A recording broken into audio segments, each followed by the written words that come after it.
Okay, so I feel like you guys are owed this story of my hospital trip on Saturday. No, Friday night. I have asthma.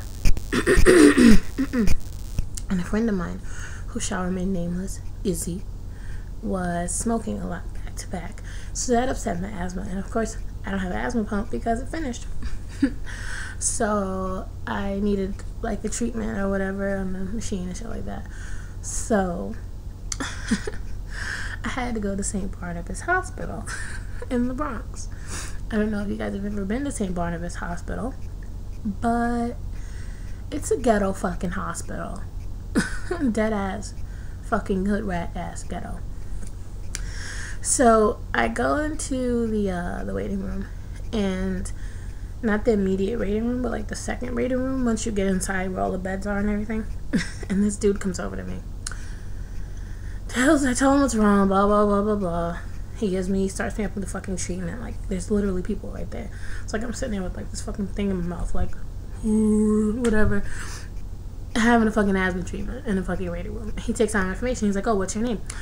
I'm like, blah blah blah blah blah, and I give you hoes my name, right? So he goes, he's talking to me, whatever, and he's like, well, I was like, I know what I'm doing. He's like, oh, do you want a mask? I'm like, dude, I'm not 5. I was like, I've had asthma all my life. I know how to hold the thing to my mouth and use the longer thing or whatever it is.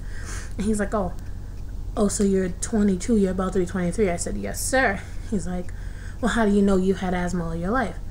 I was like, well, I'm sorry, sir. I was diagnosed when I was about 3 or 4. So, yeah, I pretty much know I've had it majority of my fucking life. He's like, oh, he was an African dude. No offense, Nana, but he was an African dude, and she was there. She knows. She knows. So the woman that was sitting over there, like to my right, she goes, Miss, my last name. And I'm like, I know this bitch did not just call me out of my last name. Like, I don't know this broad from a hole in the wall. She was definitely ear hustling. Eavesdropping, if you guys don't know what ear hustling is. But that's exactly what she was fucking doing. And she's all up in my fucking business. Anyway, so there was this crackhead there. He was like narcoleptic. He kept coming in and out of shit, like just talking mad shit. So there was this Asian doctor, a resident, and he's like, Chino. And the resident's like, yes, sir. He's like, when are they gonna see me about my leg? When they gonna see me? And mind you, this guy had a leg brace that was not on and crutches. And he had on his winter coat with the hood on. And the doctor's like, and before you could answer the woman that asked me about my government, she seemed to be pretty nosy. She's like, is anyone gonna see him? Because he seems to be in a lot of pain. He's been here longer than I have. And so the guy's like, and she's like, I'm sorry, but it's none of my business. So the resident goes, yeah, ma'am, it isn't none of your business, but look at this. So Chino, as I will call him, not because I'm the crackhead guy, but we'll name him Chino. Chino pulls out these scissors and proceeds to cut off 2 old hospital bands off the crackhead's wrist. And he proceeds to tell the woman, he's like, yes, ma'am, it isn't any of your business, but he's here almost every night. So, yeah, he can sit here because there's nothing wrong with him. And the woman's like, oh. And then the guy, the crackhead, he was Hispanic. And the woman was not Hispanic. She was definitely black. And she's all, the guy kept mumbling. And she's like, ay, papi, stop it. Oh. I'm like, you need to stop. Because that's the only Spanish you know. Ay, papi, stop it. Whatever. So, next thing you know, she's still in my face asking me about fucking asthma and shit like that. Like, she knows that. She's like, oh, my back hurts. Fast forward to the female who comes in later. I'm so ready to go. The doctor that I had, instead of looking me in the face, no, he doesn't look down my shirt. He doesn't look at my lips. He doesn't look me in the eye. He looks in my purse. The whole time he was talking to me, he was fixated on something in my purse.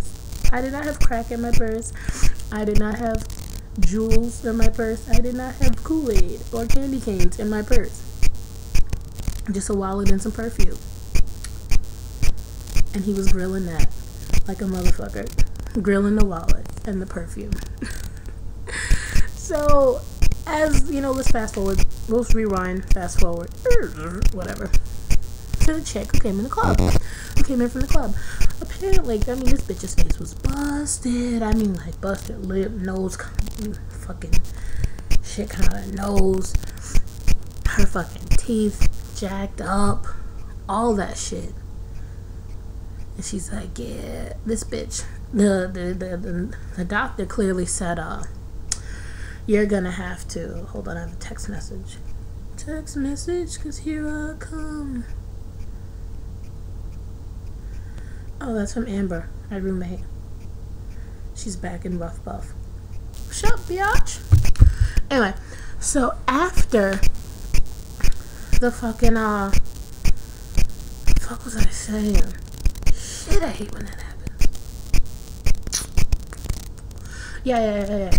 So her face is all fucked up, and the doctor's like, yeah, we're gonna have to take you down to our dentist. Have our dentist look at your teeth because they seem a little wobbly.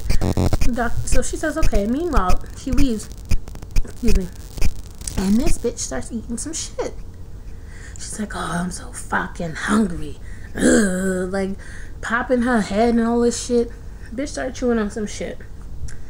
Me being the fat ass that I am, I noticed that this shit is crunchy. So I'm like, if this bitch just got her fucking head knocked to the concrete, why the fuck is she eating a sandwich? A crunchy ass, toasted ass sandwich.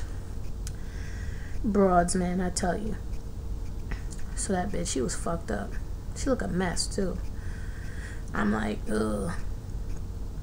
So then crackhead dude still talking. Then he starts talking about, yo, you need a Metro car. You go to the office. They got Metro cars over there in the office. You tell them you need a Metro car. You could get one. What the fuck this dude's talking about? He was just talking some shit. And then he proceeds to pull out of his personal bag that they give you when you're discharged from the hospital a toothbrush, some alcohol, and 2 packs of Oreos. And his fucking Metro card that he got from the hospital. And this motherfucker eats a pack of Oreos, looks at his shit, and falls the fuck asleep again. And I'm like, I need to get the fuck out of here. Like, I was waiting for a prescription. I was like, I need to fucking go. These people are ridiculous. And then this next dude comes in. He got his Rolly book bag in a box full of his shit. And I'm like, why the fuck this motherfucker got a Rolly book bag? You know what I mean? So, he's all like, talking to the doctor. And the doctor's like, and the doctor said, anyway. So doctor, you know, I'm fucking ear hustling and shit.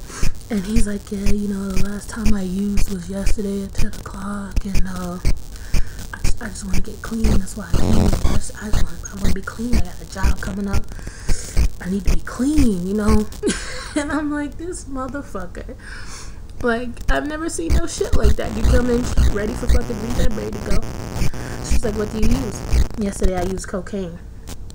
Okay. He didn't look like crackhead. He looked kind of like fucked up in the head, like he was slow, but he didn't look like he was on crack. This motherfucker's like, he's on cocaine, Percocets, heroin, and some other shit.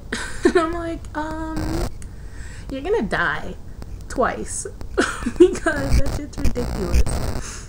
So yeah, that was my fucking night, or morning I should say, in the fucking ER at St. Barnabas Hospital in the Bronx.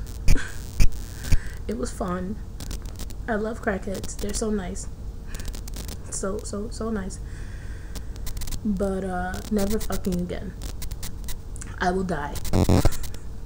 I will fucking die twice of an asthma attack before I go to St. Barnabas Hospital again.